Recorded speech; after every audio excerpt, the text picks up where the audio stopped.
Alors, bonsoir, nous sommes le 9, le 9 décembre 2020, bientôt 21, et nous sommes à la veille de Hanouka, donc ce sera demain soir le 25, donc ce soir nous sommes le 24 qui se lève, 5781. Je crois que c'est une bonne occasion de parler du sujet dont je vais vous entretenir ce soir.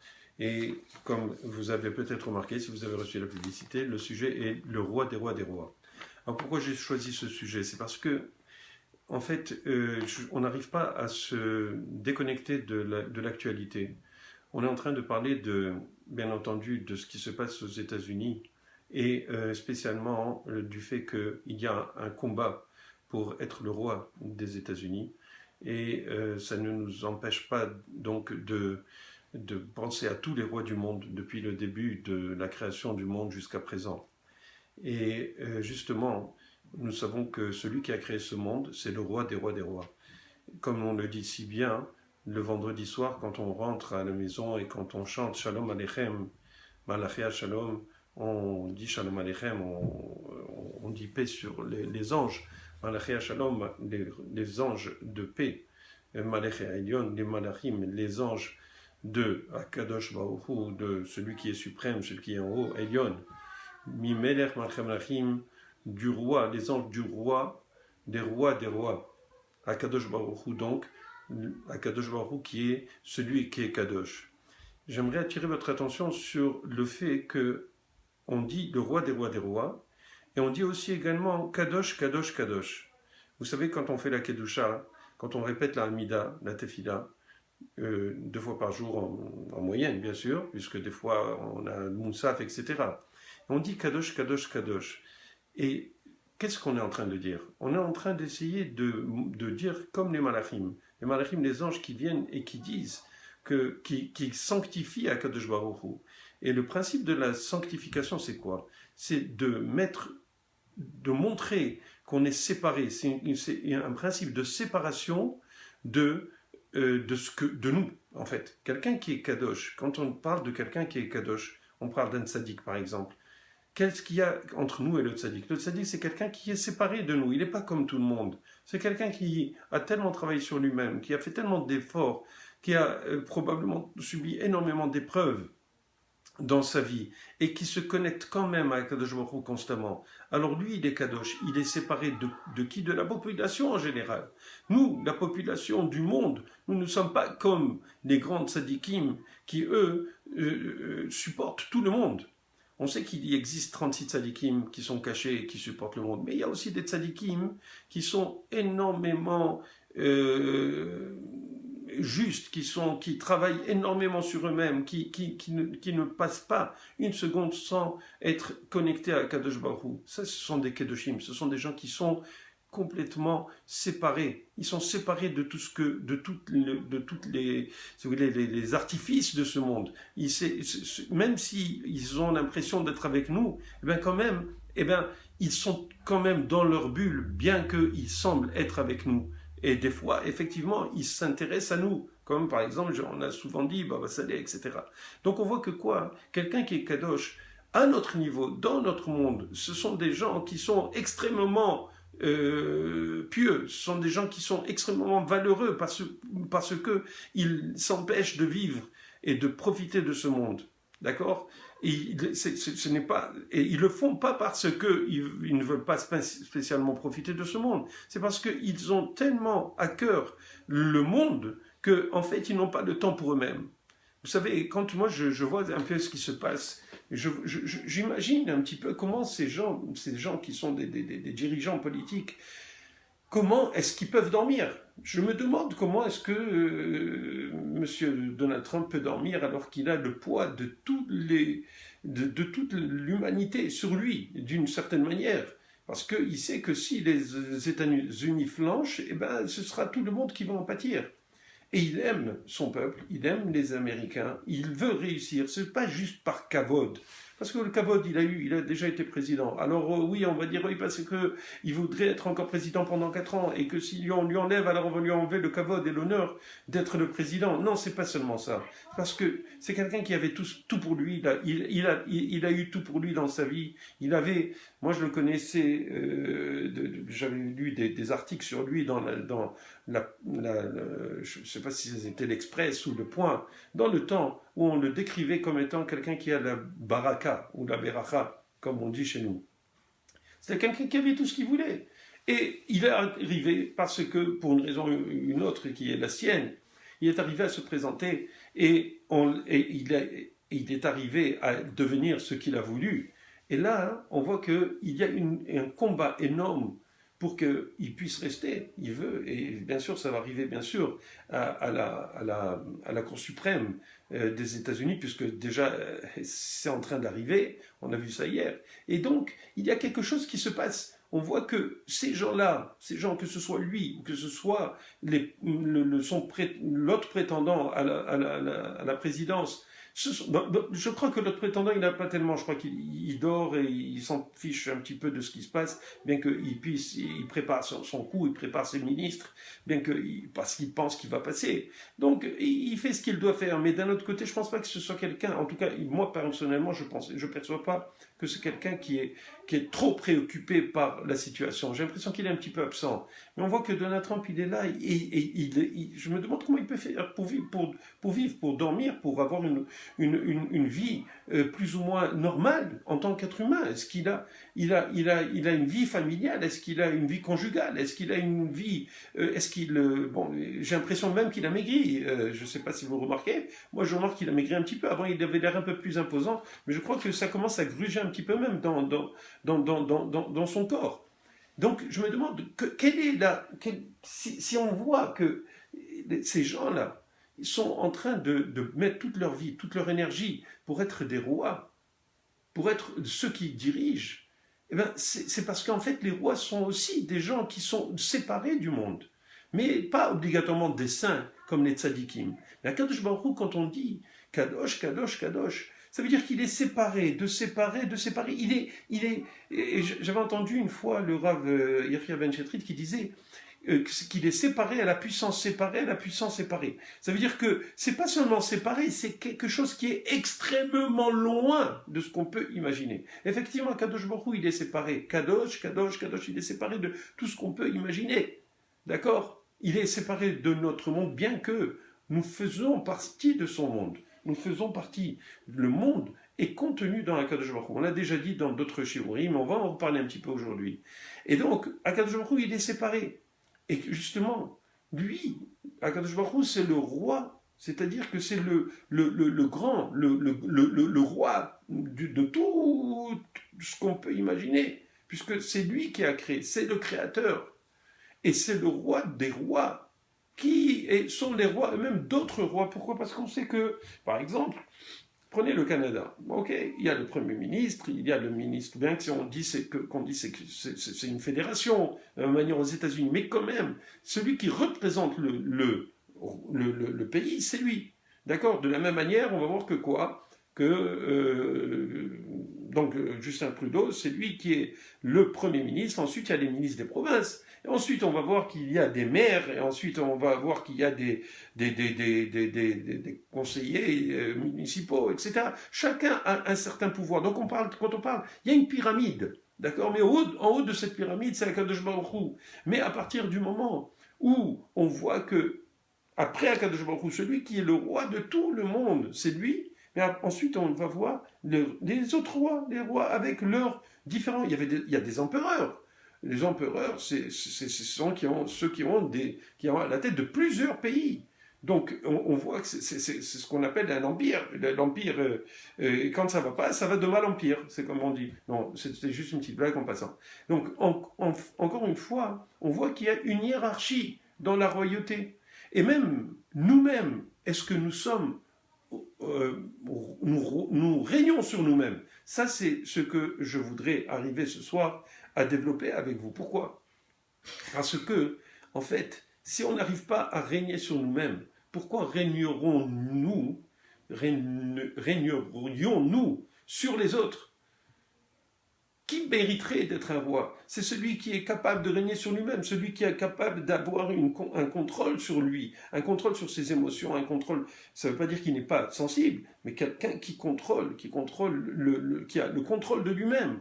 On ne peut pas gérer un pays, on ne peut pas gérer une entreprise si on fait des choses qui sont inconsidérées. Donc, effectivement, quelque part, on doit apprendre à régner sur nous-mêmes. Donc, en fait, je reviendrai un petit peu sur cette histoire, sur notre actualité. Mais, entre-temps, j'aimerais qu'on développe un peu ce principe de roi des rois. C'est-à-dire le roi qui est Akadosh Baruch Hu, celui qui est le roi principal, le roi de tout le monde. D'accord ? On sait par ailleurs que le roi des rois, il va envoyer son messie, son messager, son roi Mashiach, celui qui est oint, okay, c'est le roi qui est envoyé par Akadosh Baruch Hu pour être son représentant, si vous voulez. C'est un homme, mais qui a un esprit divin qui est dirigé par Akadosh Baruch Hu. Pourquoi? Parce qu'Akadosh Baruch Hu, lui, il s'est dévoilé une seule fois dans l'histoire. C'était lorsque on s'est retrouvé au Har Sinaï. Comme je vous l'ai déjà dit dans d'autres shiurim, c'est là où Akadosh Baruch Hu a donné sa carte de visite. Il a dit « Je suis le roi ». Et comme je vous ai dit, il y a des gens, des juifs, bien sûr, qui étaient là-bas, ceux qui sont morts et qui ont revécu. Il y en a qui se sont sauvés et les malachim ont ramené. D'accord? Et il y en a qui se sont simplement évanouis parce qu'ils avaient quand même la sainteté de pouvoir supporter comment dirais-je, la puissance de la révélation de Akadosh Baruch Hu. Mais actuellement, on peut pas atteindre cela. On ne peut pas parce qu'on est loin de cette révélation. Même si on voyait des miracles, ce ne serait pas suffisant. Pourquoi? Parce que des miracles, on a vu des choses, on nous a raconté des miracles. Alors, on se dirait, waouh, c'est extraordinaire ce qu'on est en train de vivre. Mais est-ce que c'est la même chose que c'est Akadosh Baruch Hu, celui qui a créé le monde, celui qui a créé ce que nous ne comprenons pas, c'est-à-dire ce monde, cet univers que nous ne comprenons pas, que nous n'arrivons pas à appréhender, que nous ne pouvons pas imaginer comment il est arrivé. D'où cet univers est arrivé? D'où? Posons-nous la question. Est-ce qu'il est arrivé tout d'un coup, comme Akadosh Baruch Hu nous le dit dans les Bereshit, ou est-ce qu'il a toujours été là? Et qu'est-ce que ça veut dire qu'il a toujours été là? Il faut bien qu'il y ait une origine quelque part. C'est pas normal que quelque chose soit là, d'accord, et il est juste là posé. Non. Si j'ai amené un verre sur la table, c'est parce que le verre il n'était pas sur la table. Donc il est arrivé sur la table. Il y a une action qui fait que le verre est arrivé sur la table. Vous comprenez ça? Il doit avoir une cause à cela. Cette cause, c'est Akadosh Baruch Hu. Cette cause, c'est le roi des rois des rois. C'est lui. Et bien sûr, il nous a envoyé son message. Par son message, par la Torah, par aussi le fait qu'il s'est révélé à nous. Alors nous savons qu'il est le roi, celui qui a créé le monde. Mais avant, ils ne savaient pas. Les gens ne savaient pas. Ils ont perdu le contact. Après Adam Arishon, après qu'il y ait eu le dor de Enoch, où ils ont commencé comment dirais-je, à donner du kavod aux astres, d'accord, un jour éventuellement on fera un cours sur ça, eh bien ils ont oublié qui a créé le monde, qui était derrière tout cela. Pourquoi? Parce qu'ils ont donné du kavod à ces messagers qui, eux, avaient la mission de gérer le monde, la mission de Akadosh Baruch Hu.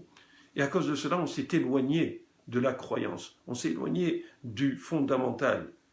Nous savons, nous les Juifs, puisque nous avons eu cette révélation à Har Sinaï après qu'on soit sorti d'Égypte, et que Akadosh Baruch Hu, à ce moment-là, s'est révélé, et que nous avons accepté sur nous et sur notre postérité de prendre sur nous donc de prendre les responsabilités de transmettre cette croyance et cette adhésion à ce que Avraham Avinu avait commencé, c'est-à-dire le monothéisme. Et à partir de ce moment-là, on a quand même, grâce à Dieu, ça fait 3300 ans, et un peu plus, que nous sommes là, et nous continuons à croire en lui, et à réellement avoir une bonne idée, une vraie idée de ce qu'est Akadosh Baruch Hu.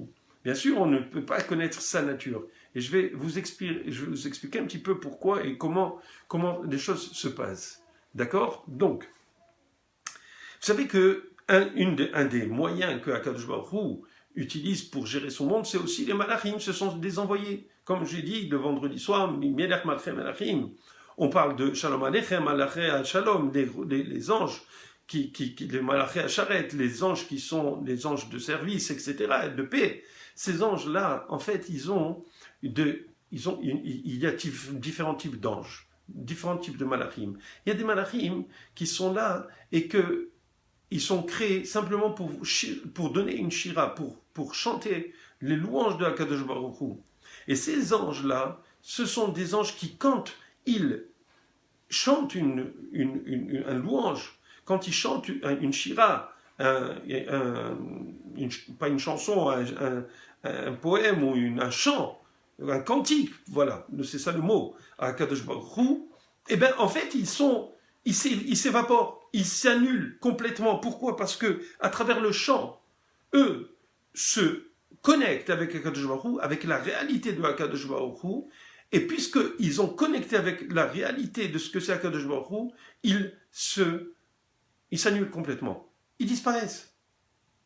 Et c'est très intéressant de savoir que Akadosh Baruch Hu a créé ce phénomène de malachim qui chante un cantique à lui-même, d'accord, pour nous enseigner qu'en fait, celui qui arrive par le moyen qui lui va à connecter avec Akadosh Baruch Hu complètement, en fait, ne peut pas exister. Il ne peut pas continuer à exister. Il s'évapore, il s'annule complètement. Et les anges, non, sont toujours là. Les anges eux-mêmes ne sont pas capables, même s'ils sont près d'Akadosh Baruch Hu, d'avoir une perception de ce qu'est Akadosh Baruch Hu. D'ailleurs, dans la Kedusha, comme je vous disais, on disait Kadosh, Kadosh, Kadosh, mais on dit aussi dans la Kedusha de Moussaf, on dit Baruch Kevod Hashem Imekomo, qu'on bénit Akadosh Baruch Hu, le Kavod, l'honneur du Kavod, d'Akadosh Baruch Hu, Mimekomo, de son makom. De son makom, c'est quoi? C'est son endroit. Or, son endroit, on ne le connaît pas. Bien que son endroit, on est, nous, en lui, c'est-à-dire que Akadosh Baruch Hu, il appelait makom. Lui-même, il appelait makom. Makom, c'est un endroit. Et le monde est contenu dans Akadosh Baruch Hu. Nous sommes contenus dans Akadosh Baruch Hu. Notre âme est contenue dans Akadosh Baruch Hu. Et de là, après, Baruch Kevod Hashem Imekomo, les anges disent, Ayem Ekom Kevodo. Où est le makom de son kavod? Où est l'endroit de son kavod? Même les anges ne comprennent pas et ne voient pas, n'arrivent pas à comprendre quel est Ayemekom, où est le makom, où est l'endroit de son kavod, de son honneur, de sa présence divine. Vous comprenez? Donc même les malachim n'arrivent pas à comprendre ça. Et à plus forte raison nous-mêmes. D'accord? Donc, en fait, comme je vous ai dit, donc ces anges-là, qui, eux, ils chantent un cantique et ils s'annulent, eh ben, ils sont là pour nous enseigner qu'on ne peut connecter à l'unicité de Hachem et rester et continuer à exister dans le monde. Parce que même les malachim, donc, je vous disais, ne peuvent accéder à cette compréhension de l'unicité de Akadosh Baruch Hu. D'accord? Et, bien sûr, au concept de En Od Milevado, qu'il n'y a rien d'autre que lui. Comme je vous expliquais, comme Akadosh Baruch Hu est appelé Makom. Il est appelé Makom, pourquoi? Parce que c'est l'endroit de toute l'existence. Lui-même, il contient l'existence.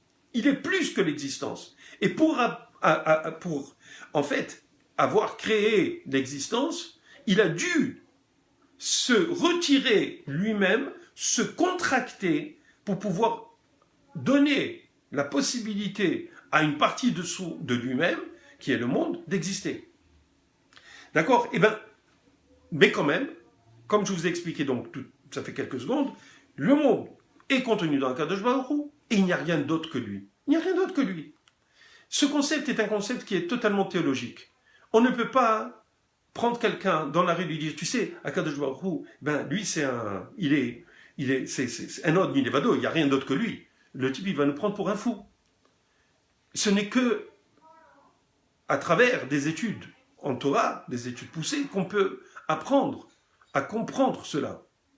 Et ce que je vous donne maintenant, ce ne sont que des indications de ce que on doit normalement croire pour comprendre et continuer, pour comprendre un peu Akadosh Baruch Hu, pour continuer à le servir. Parce que si on sert une entité sans avoir une idée de ce qu'il est, une idée, je dis bien une petite idée de ce qu'il est, alors on ne va pas aller très loin. Je vous avais déjà expliqué, notamment, que, étant donné que nous sommes faits à son image, d'accord, on le sait tous, on est fait à l'image de Akadosh Baruch Hu. Donc, en fait, on a en nous une partie de Akadosh Baruch Hu qui s'appelle comment? Qui s'appelle la Neshama, l'âme. L'âme que nous avons, c'est une parcelle divine, d'accord? Et donc, ce principe de En Od Milevado, qu'il n'y a rien d'autre que lui, autrement dit, nous-mêmes, tous les êtres humains, nous sommes une partie de lui, au niveau physique et au niveau aussi spirituel. Et il n'y a rien d'autre que tout ça. Il n'y a rien d'autre que Akadosh Baruch Hu. D'accord? Mais ce principe, il nous échappe complètement réellement. Pourquoi? Parce que c'est un concept absolu. C'est le vrai absolu. Or, le vrai absolu, qui c'est qui peut avoir accès à lui? Il faut travailler énormément. Travailler sur soi, il faut faire des introspections, il faut se poser des questions, il faut étudier. Pourquoi? Pour avoir une idée de ce que c'est le Emet, le vrai absolu. On sait que quoi? Que Akadosh Baruch Hu, il est Emet, c'est la vérité. Donc c'est un concept qui est très, très, très difficile à atteindre. Mais on peut l'atteindre des fois en faisant une action ou en faisant une accélération spirituelle qui peut nous amener à cette compréhension. Souvent, des gens qui font teshuva, ce sont des gens qui se posent des questions, qui ont très souvent fait une action extraordinaire, qui proviennent du fond de leur neshama, ils ne connaissent pas leur neshama. Personne ne connaît sa neshama. Parce que la neshama, comme je vous ai dit, c'est une parcelle divine. Or, on ne peut pas connaître sa neshama. Donc, quelque chose en eux fait qu'ils font une action, et par le mérite de cette action, ils ont un dévoilement de cette neshama, un dévoilement, un ressenti de cette neshama, qui leur permet éventuellement d'accélérer au niveau de leur compréhension du spirituel, en fait, de l'entité qui est Akadosh Baruch Hu, et donc du Emet et de la vérité.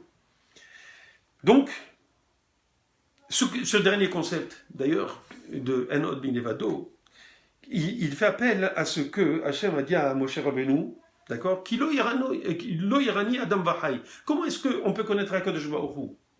Alors vous allez me dire, normalement, tout le monde dit, eh bien, il faudrait qu'on le voie. Et c'est pour ça qu'il y a eu l'idolâtrie. Pourquoi? Parce qu'on ne voyait pas Kadosh Baruch Hu. Alors les gens, ils avaient besoin de s'accrocher à quelque chose qu'ils puissent voir. Ils avaient besoin d'imager à Kadosh Baruch Hu. C'est pour ça que c'est écrit qu'on n'a pas le droit de faire Kol Temuna dans les 10 commandements. On n'a pas le droit de donner une image à Dieu. Pourquoi? Parce que c'est quelque chose qui est un concept qu'on doit retrouver à l'intérieur de nous-mêmes et qu'on ne peut pas saisir. C'est impossible de le saisir. C'est impossible, c'est quelque chose qui est enfoui dans notre être qui est dans notre corps et dans notre âme qui est bestiale, d'accord, qui est à l'intérieur de nous-mêmes. Et bien en fait, la Neshama aussi, elle réside aussi dans notre être, et il faut l'éveiller pour pouvoir avoir une conception, une certaine conception au moins, de ce que pourrait être notre Neshama et donc Akadosh Baruch Hu. Vous comprenez? Et c'est pour cela que quand Moshe Rabbeinu, qui était tellement proche de Akadosh Baruch Hu, c'est le chef des Nevi'im, c'est le chef des prophètes.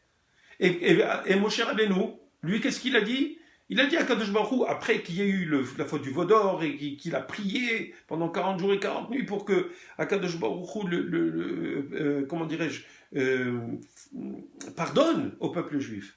Il était devenu malade, il avait la fièvre des os. Moshe Rabbeinu, tellement il priait pour que Akadosh Baruch Hu soit clément envers le peuple juif et qu'il ne le détruise pas. Et bien Moshe Rabbeinu, après, Akadosh Baruch Hu, après qu'il ait accepté de le pardonner, Moshe lui demande, il dit, je t'en prie, montre-moi ta face. Il a dit, Kilo Erani Adam Vachai, personne ne peut me voir et vivre.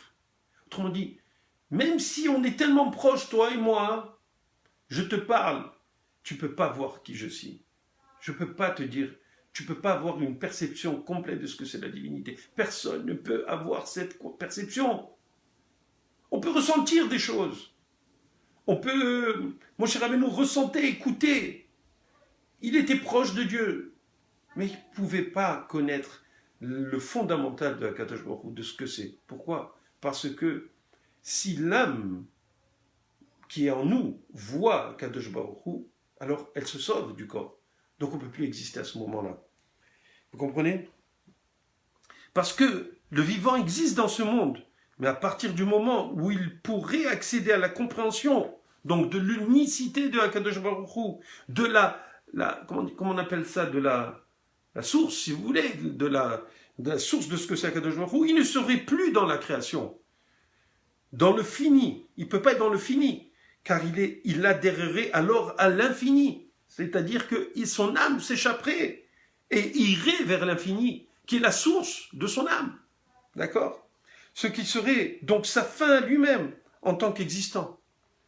Car le fait même qu'il existe le sépare de son créateur. Donc l'existence nous sépare de Akadosh Baruch Hu. Mais on doit tout le temps essayer de découvrir, d'accord, de se connecter avec Akadosh Baruch Hu et sa grandeur et son unicité. Alors comment faire cela?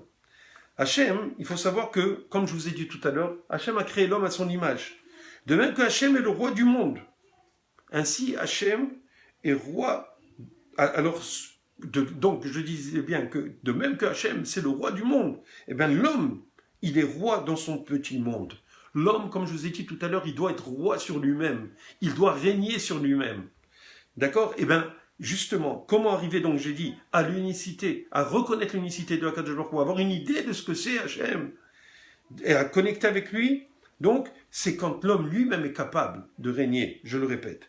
Et lorsque la Neshama contrôle son monde, la Neshama qui est en nous, quand elle contrôle son monde, c'est-à-dire son corps et tous les attributs du corps, et son nefesh animal, et aussi quand la Neshama contrôle son âme qui est bestiale, parce qu'il y a une Neshama, je vous avais expliqué peut-être dans un autre cours, très probablement, que la Neshama est constituée de 5 parties. Et le corps, il a une partie qui est aussi spirituelle, mais qui est cette spiritualité, ce nefesh, c'est le nefesh, c'est l'âme bestiale. Et donc cette âme, c'est l'âme, si vous voulez, vivante, qui fait qu'elle lui donne cette vivacité, cette vie au corps. Ça s'appelle le nefesh. Mais il y a l'âme qui est constituée des 5 parties, et dans ces 5 parties, une des parties qui est la plus basse, c'est le nefesh aussi je dis bien, qui lui connecte avec le nefesh animal qui est contenu dans le corps.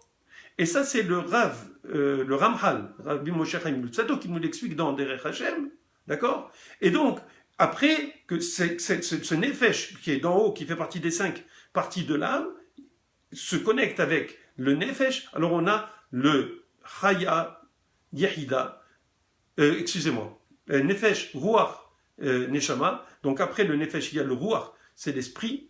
Ensuite, la neshama, qui est l'âme, qu'on appelle l'âme réelle que chacun reçoit aussi, mais pas tout le temps, elle n'est pas tout le temps dans le corps. Et la chaya, c'est la vivante, et la yachida, c'est l'unique. L'unique, c'est la source de toutes les âmes. D'accord? Alors maintenant, ce que je dis, c'est que ce qu'on appelle, nous, la neshama, c'est le 3e. Ok? Alors, cette neshama, c'est elle qui doit contrôler, si vous voulez, tous les autres parties, que ce soit et spécialement le nefesh qui est le nefesh de bestial. Bien sûr, elle va passer à travers le ruach et le nefesh, qui sont les 2 premières parties de la neshama. D'accord? Alors, quand la neshama arrive à contrôler ces parties-là qui sont inférieures, c'est-à-dire le corps et ainsi que le nefesh bestial, animal, eh bien alors, effectivement, là, on appelle quelqu'un, on le sait que c'est quelqu'un qui règne sur lui-même. D'accord? Mais comment y arriver? Comment est-ce qu'on peut arriver à cela? Comment arriver à reconnaître le kavod de Hachem, son unicité, sa royauté? Alors, il y a une Gemara dans Berachot. Berachot, c'est le traité. Donc la Gemara, c'est une partie du Talmud, c'est le Talmud si vous voulez. Puisque le Talmud, il est constitué de la Gemara et de la Mishnah, les Mishnayot, les Shisha, Sidré Mishnah, et bien sûr la Gemara. Donc dans la Gemara, le traité Berachot, dans la page 10, Hamoud Aleph, c'est-à-dire folio 1, il s'est écrit comme ça. Il y a 5 Barechi Nafshi. David Amelech nous a expliqué comment arriver à cela. Et ces 5 Barechi Nafshi, c'est-à-dire c'est dans les psaumes. Vous connaissez par exemple le psaume qu'on lit à Rosh Chodesh, Barechi Nafshi at Hashem, Hashem Elohai, Gadal Tameod, etc. D'accord?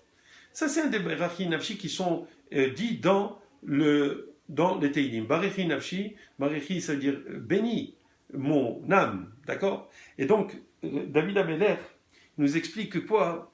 Il les a énoncés par rapport à Hachem et à la Neshama. Et regardez qu'est-ce qu'il dit, donc, ce traité Berachot, il nous explique. Il nous dit, premièrement, de la même façon qu'Hachem remplit le monde. Il remplit le monde, puisque on a dit que le monde est contenu dans Hachem. Donc Hachem remplit le monde, d'accord? Il remplit le monde, ainsi la Neshama remplit le corps. Ça, c'est donc le premier énoncé par rapport à Hachem et à la Neshama. Deuxième énoncé, de même que Hachem voit et n'est pas vu, ainsi la Neshama voit et est invisible. Donc vous voyez le parallèle qu'il y a. Et je vais expliquer un peu plus tard, je vais expliquer comment comprendre ces 5 points, ces 5 énoncés.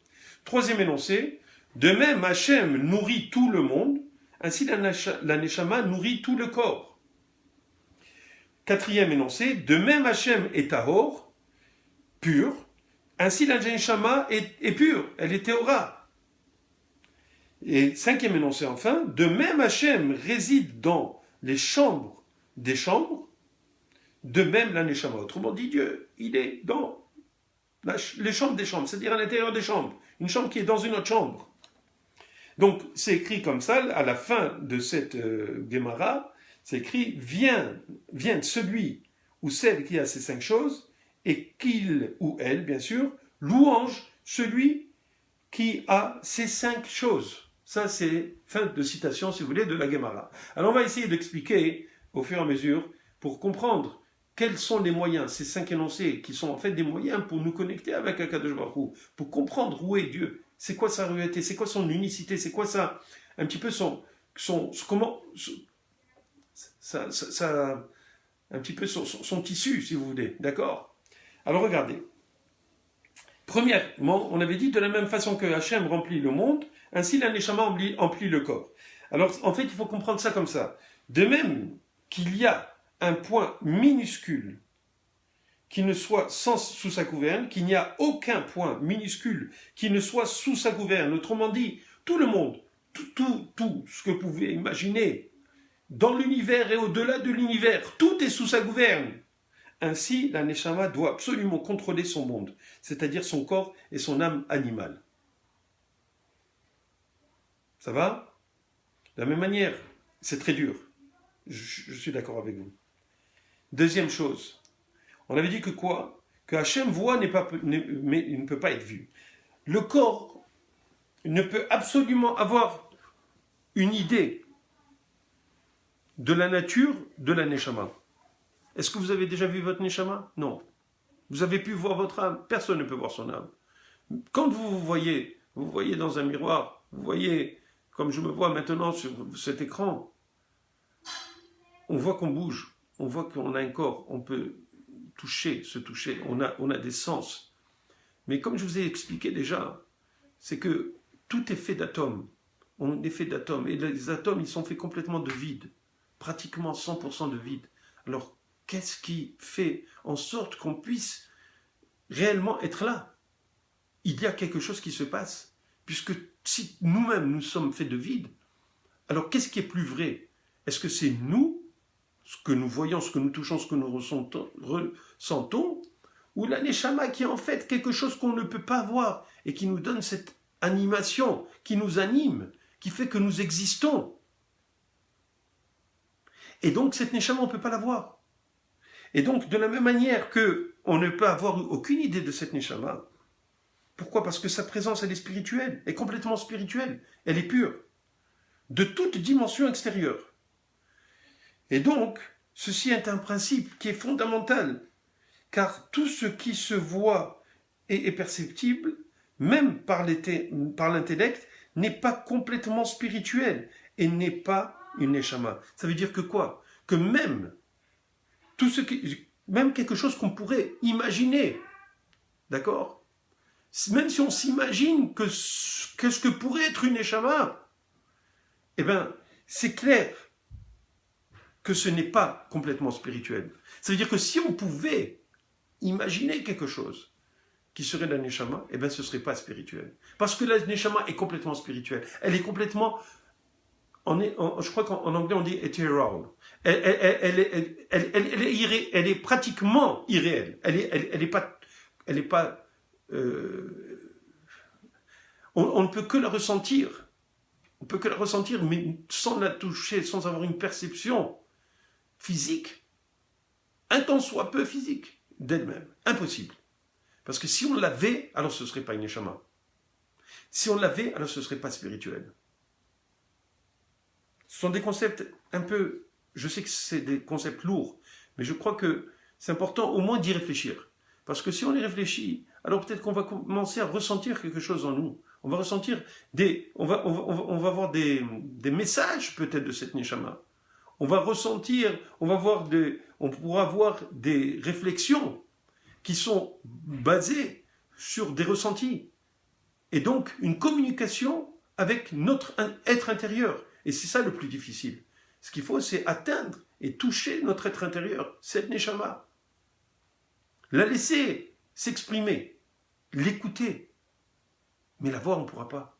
Parce que si on pouvait la voir, ben, ce ne serait plus une Neshama. Ce serait Dieu.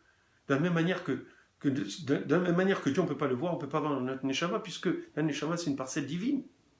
D'accord? Troisième chose, on avait dit que de même qu'Hachem nourrit le monde, ainsi la Neshama nourrit le corps, tout le corps. Alors, Hachem nourrit le monde qui dépend absolument de lui. On est d'accord? Constamment. Eh bien, on sait que quoi? Que HaKadosh Baruch Hu, il est constamment, c'est lui qui soutient toute la création, constamment par sa volonté. De même, la Neshama nourrit tout le corps et est la raison à l'existence du corps. Parce que s'il n'y avait pas de Neshama, il n'y a pas de raison du corps. Quand Dieu il a créé le monde, il a créé l'homme, il a créé avec une Neshama, mais il a créé avec un corps. Et pour que cette Neshama puisse rentrer dans le corps et venir au monde et atteindre un degré plus haut que ce qu'elle avait avant de venir dans ce monde. Or, ce n'est qu'à travers le corps, à travers les tentations, à travers les difficultés, que la Neshama se polit, que la Neshama va briller comme un diamant qu'on met sur une meule. D'accord? Et quand elle passe sur la meule, alors, quand il se frotte à la meule, alors il commence à briller. Et le monde est une meule, et le corps est une meule. D'accord? Et la Neshama est celle qui doit briller. Et donc, c'est justement parce que la Neshama doit briller que nous avons ce corps. Et c'est donc la Neshama qui nourrit parce qu'elle donne la raison d'être au corps. La présence et l'existence du corps est assujettie à la Neshama, et c'est un keli, c'est un ustensile pour la Neshama, et non pour des besoins qui ne sont pas utiles à la mission de la Neshama. D'accord? Donc le corps n'est que le moyen, et le moyen, c'est le moyen qu'Akadosh Baruch Hu a envisagé pour donner la possibilité à Neshama de quoi? De mériter d'être plus, je dis bien, plus proche de lui, Hachem. Pourquoi? Parce que la Neshama est venue dans le monde, elle a combattu, elle s'est retenue, elle a fermé ses yeux quand elle ne devait pas voir des choses. Le corps a fermé ses yeux. Il a fermé les oreilles quand il y avait du lachon hara. Il a fermé la bouche quand il devait manger du non-kasher. Il n'a pas touché à quelque chose qu'il n'avait pas le droit de toucher, notamment la femme de son prochain ou le mari de sa copine. D'accord? Ou de sentir quelque chose qui est interdit de sentir. La Neshama, on a dit que quoi? De même que Hachem est Tahor, il est pur, ainsi la Neshama est Tehora. La Neshama est pure. La Neshama doit rester pure et ne doit pas être effritée par les actions du Nefesh, de l'âme animale. On ne peut pas laisser la neshama être salie. C'est très difficile de faire tout ça, je vous le dis. Je le sais. Cinquièmement, Hachem ne se dévoile qu'à celui. On a dit que quoi? Que de la même manière que Hachem, il est dans la chambre des chambres. C'est-à-dire que il est, vous savez, comme un roi. Avant d'arriver à le voir, il faut rentrer dans un palais. Et avant le palais, il y a des remparts. Ensuite, il y a un bâtiment énorme. Ensuite, on rentre dans l'antichambre. Et ensuite, dans une chambre d'attente et qui elle-même va donner accès à la salle du trône. Donc, il est dans les Khadarim. Hachem ne se dévoile qu'à celui qui le recherche. Et de la même manière qu'il s'est dévoilé à Avraham Avinu. Avraham Avinu, il a recherché Akadosh Baruch Hu. De la même manière, nous, les Juifs, on se recherche. On essaie de retrouver Akadosh Baruch Hu. C'est vrai que nous avons beaucoup d'occasions de nous rapprocher de lui. Akadosh Baruch Hu nous a donné tellement de mitzvot. Et même si on ne fait pas toutes les mitzvot, mais il y a des occasions spécifiques, comme par exemple demain, on va allumer la Hanoukia. On va allumer la Hanoukia parce que Dieu nous a fait un miracle. Alors ça nous donne à penser. Toutes ces mitzvot que nous avons nous rappellent à l'ordre et nous donnent au moins l'envie de rechercher qui est Akadosh Baruch Hu. D'accord? Qui lui, il est dans la chambre, qui est dans une autre chambre. Et bien donc il faut en fait l'éveil d'en bas. En fait il faut que nous recherchions d'en bas. De là où nous sommes, nous tirons sur la ficelle pour que quelque chose bouge d'en haut et qu'il nous renvoie l'envie de nous attacher à lui. Mais il faut quelque part commencer. Il faut l'éveil d'en bas, qui s'appelle It'aruta de l'Etata, comme on l'appelle en araméen. De même, la Neshama n'aura d'influence que sur celui qui la demande. Autrement dit, celui qui va rechercher en lui sa Neshama, qui va se poser des questions, qui va dire, mais comment ça se fait que je vis? Qu'est-ce qui fait que je vis? Est-ce que c'est parce que mes parents, ils m'ont donné un ADN et que ma mère m'a donné son sang, qui elle-même a reçu son sang de sa mère?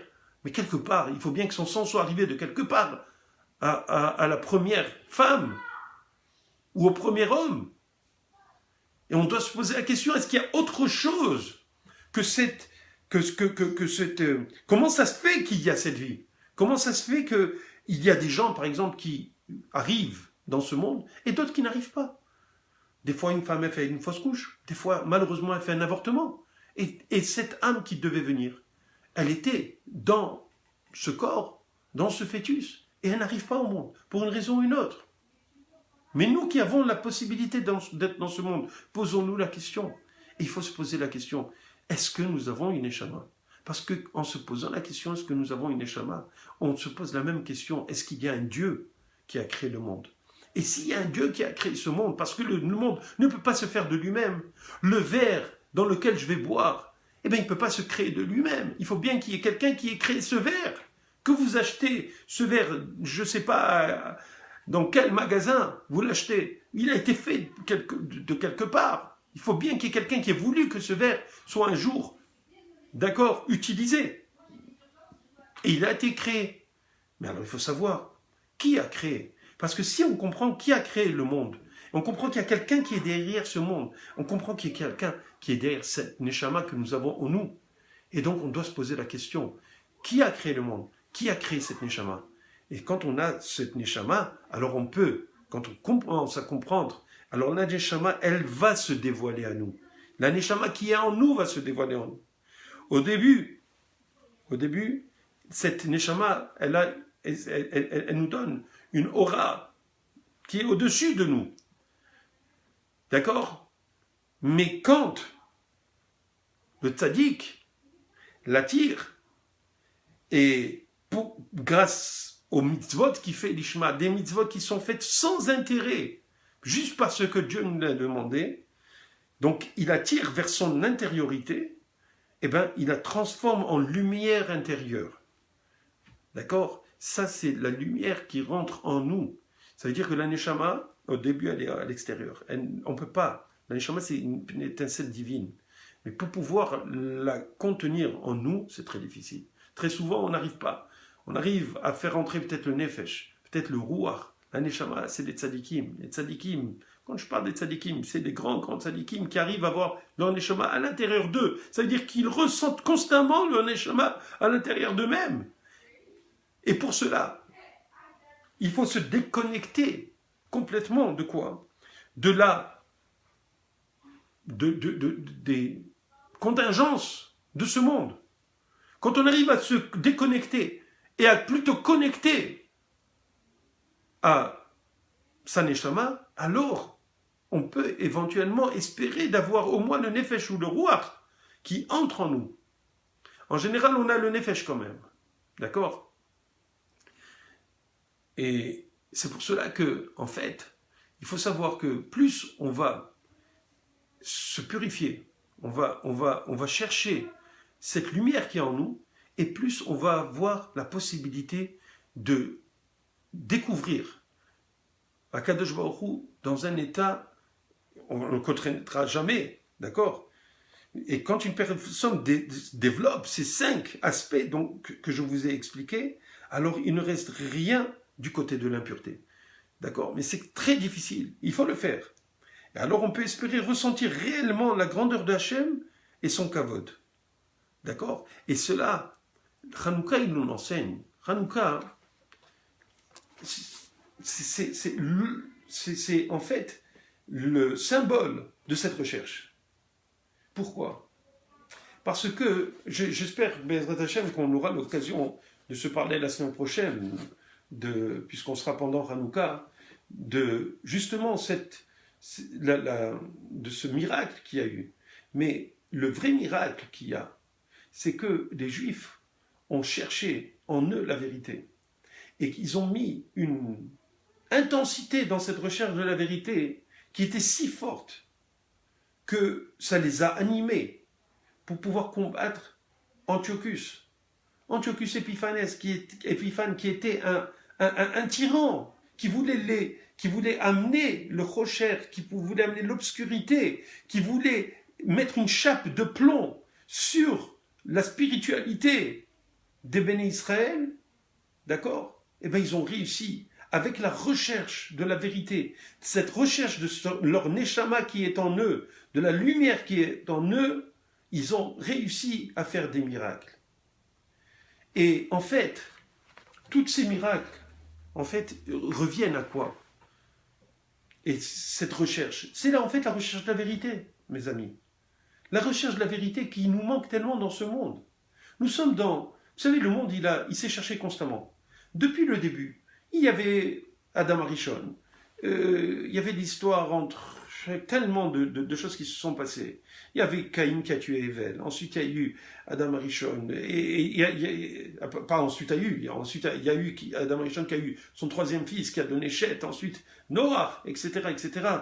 Et là, on a vu qu'il y avait plus le monde commençait à grandir, et plus on a vu qu'il y avait des gouvernements et des lois qui étaient promulguées, parce qu'il fallait qu'il y ait des lois. Après Noach, il y avait les 7 mitzvot de Noach, donc il fallait qu'il y ait des tribunaux, donc il fallait qu'il y ait des lois, donc il fallait qu'ils s'organisent, qu'il y ait des rois, qu'il y ait des dirigeants. D'accord? Et on a vu des dirigeants, justement après. On a vu Nimrod qui se prenait pour le roi du monde. Il se prenait pour un dieu. Et très souvent, ces gens-là sont des gens qui ont complètement dérapé. Ils dérapent tous, d'ailleurs. Dès qu'on donne à quelqu'un du kavod, on lui donne des honneurs, on lui donne la possibilité d'être au-dessus des autres, il ne se sent plus. Il croit qu'il est invincible. Il croit qu'il est pratiquement divin. D'ailleurs, Nimrod disait qu'il était le Dieu. Et Abraham est venu et l'a confronté. C'est pour ça que Nimrod l'a envoyé dans la fournaise pendant qu'il était vivant pour le tuer. Pourquoi? Parce qu'il était en train, devant tout le monde, de remettre en question la divinité de Nimrod. Vous comprenez?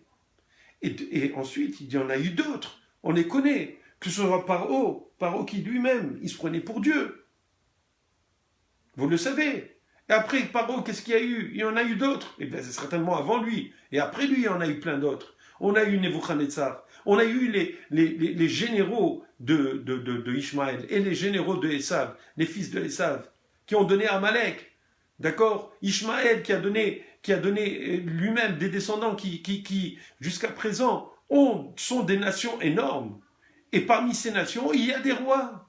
On a eu Nebuchadnezzar, Nabucodonosor, qui a détruit le temple. On a eu Haman, qui se prenait qui voulait devenir, il y avait Assuérus, et non les Russes, juste Assuérus, et ben, en fait, qui a donné la possibilité à Haman, qui descendait de Amalek, de faire du mal aux Juifs. En fait, quand les choses ont été changées, mais ces gens-là, comment tout d'un coup, ils se prennent la tête, ils pensent qu'ils vont contrôler le monde. N'oubliez pas qu'Assuérus, il contrôlait tout le monde, 127 provinces mondiales. D'accord? Et à qui il a donné? Il a donné son pouvoir à Haman. La seule chose qui le dérangeait, c'était les Juifs. Il ne fallait pas que les Juifs reviennent dans leur pays et qu'ils puissent construire le deuxième temple. D'accord? Et on voit ensuite que le deuxième temple a été détruit par Vespasien, par Titus, son fils, mais qui était l'empereur, c'était Vespasien, qui était descendant de Esav. Et on a vu des croisades, on a vu des pogroms, et on a vu un tas de choses qui étaient dirigées par des fous sanguinaires, que ce soit Hitler, que ce soit Staline. Ces gens-là se sont pris la tête. Pourquoi est-ce qu'ils sont capables de faire du mal à ce point-là à l'humanité? C'est parce qu'ils se prennent la tête, ils croient qu'ils sont des dieux. Ils croient que tout le monde doit être en dessous d'eux. Et que c'est eux qui ont raison et pas d'autres personnes. Et malheureusement, nous sommes arrivés, on le voit. Alors c'est vrai qu'avant il y a encore des rois dans le monde, mais si ce n'est pas des rois, c'est des ministres, c'est des premiers ministres, c'est des présidents. Et maintenant, le monde est en train de se réorganiser. Il y a, on le sait, se réorganiser. Ça veut dire qu'en fin de compte, c'est une collusion, si vous voulez, entre la Chine et une collusion entre comment dirais-je, tous les nouveaux roitelets du monde, qui sont en fait des gens qui sont extrêmement riches, de qui dépendent très souvent, maintenant de plus en plus, l'avenir des nations. On sait que les médias étaient, si vous voulez, la force qui tempérait le pouvoir des rois, le pouvoir des gouvernants, le pouvoir des présidents. Mais maintenant, c'est comment dirais-je, c'est les présidents qui doivent se défendre devant la presse, qui a établi une dictature médiatique. C'est ça ce qui est en train de se dérouler dans le monde. Que ce soit avec les médias comme CNN, CBC, NSBC et toutes les BC et toutes les NBC.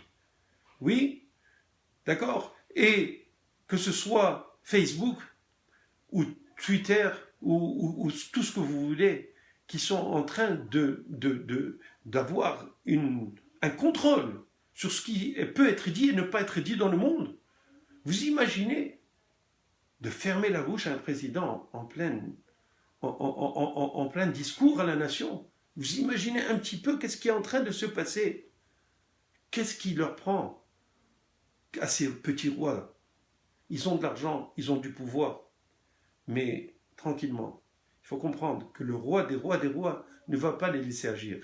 Et qu'à chaque fois, on dit que le lève, Shel Melachim, Beyad Hashem, le cœur des rois est entre les mains de Akadosh Baruch Hu. Il faut savoir que tous ces rois, ce sont des êtres humains, ce sont des kélim. Quand il y avait Paro qui a mis en esclavage le peuple juif, c'est parce qu'il y avait un objectif spirituel que le peuple juif devait atteindre quand il était, pendant les 210 ans qu'il a travaillé, qu'il était esclave en Égypte.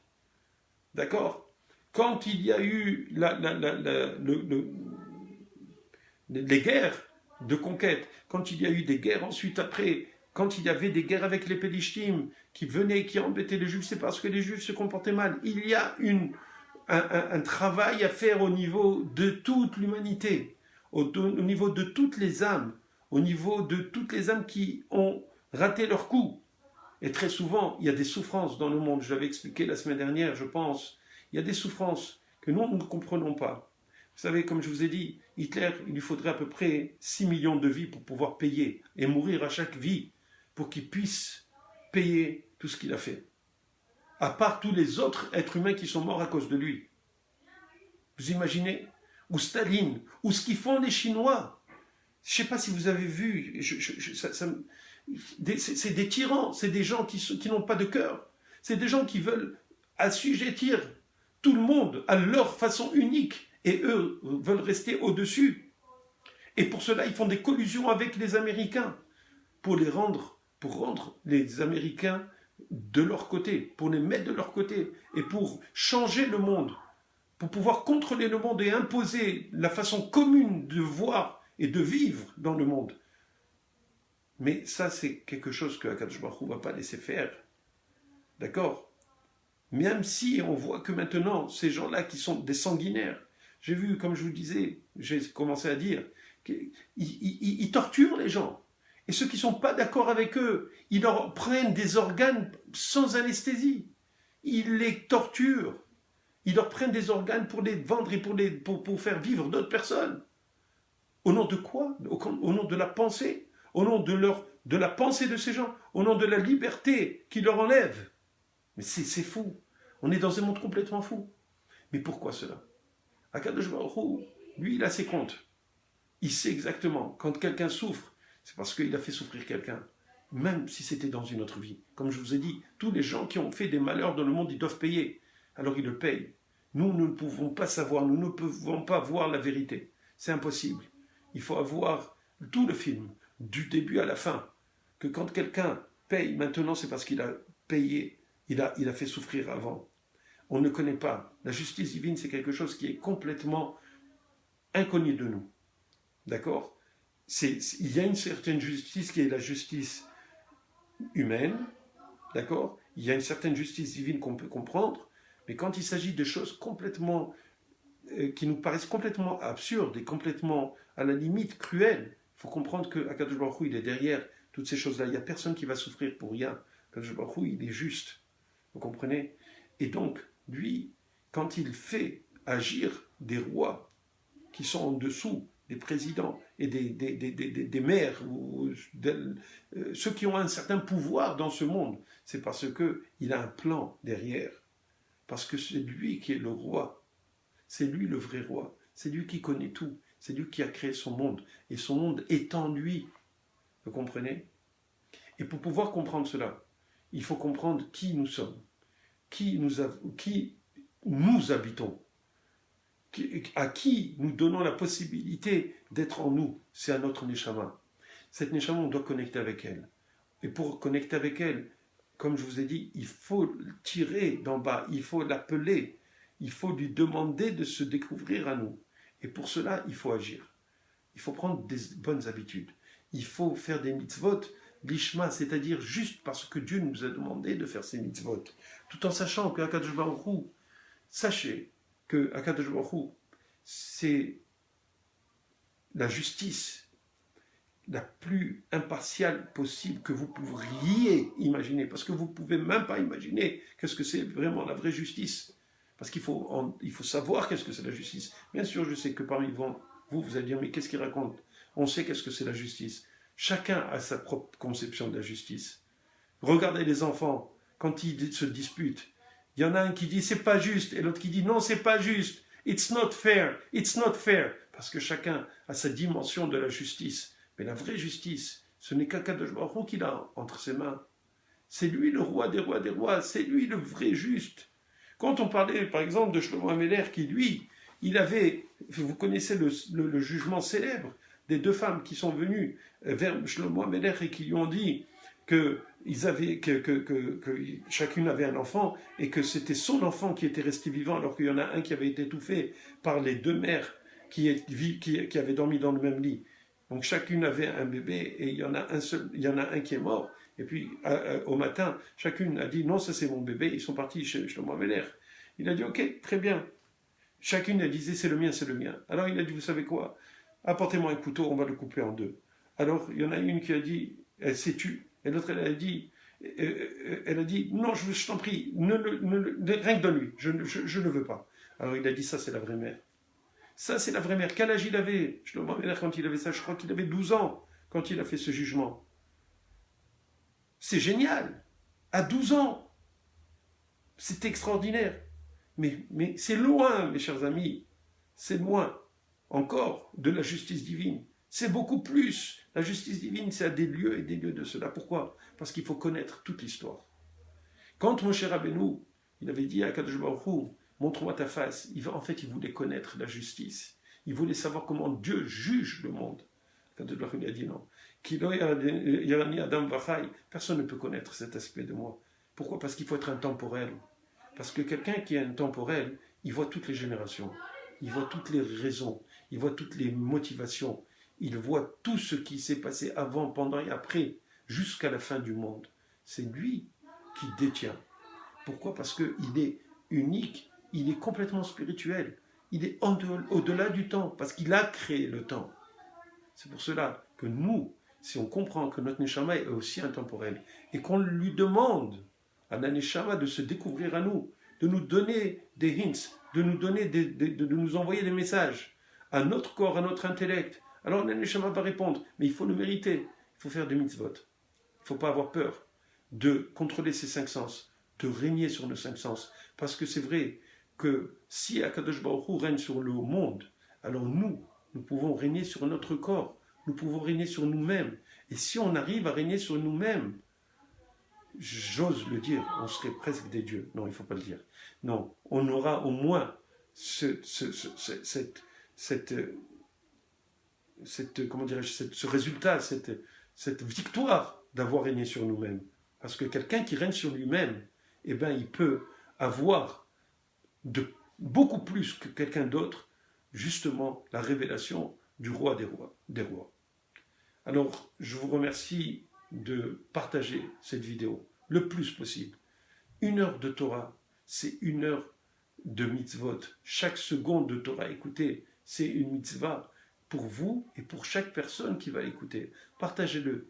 Je vous le demande pour vous-même et pour tout le peuple juif, pour que nous ayons le plus de mérite possible, pour que nous puissions, Be'ezrat Hashem, accueillir le Mashiach bientôt, et Be'ezrat Hashem, que nous vivions tous un Hanouka.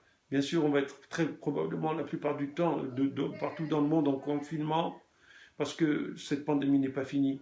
On est en train de voir la lumière, et c'est le cas de le dire, avec Hanouka au bout du tunnel.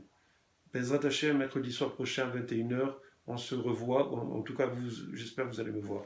Merci beaucoup d'avoir suivi ce cours et partagez-le, n'oubliez pas.